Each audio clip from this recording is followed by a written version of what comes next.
সুকুমার সেন। ভারতের প্রথম নির্বাচন কমিশনার কে ছিলেন? সুকুমার সেন।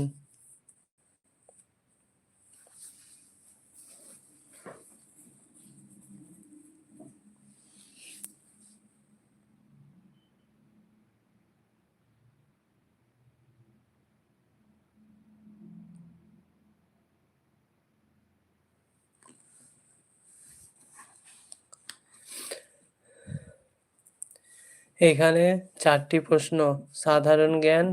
আজকের পর্ব হচ্ছে 7 নম্বর পর্ব। 1 নম্বর, মীর জাফর কবে বাংলা, বিহার ও উড়িষ্যা নবাব হন? 1757 সালে 29 জুন। 2, মোহনদাস করমচাঁদ গান্ধী কবে কংগ্রেসের সভাপতি নির্বাচিত হন? 1924 সালে। সারকারিয়া কমিশন কবে গঠিত হয়? 1983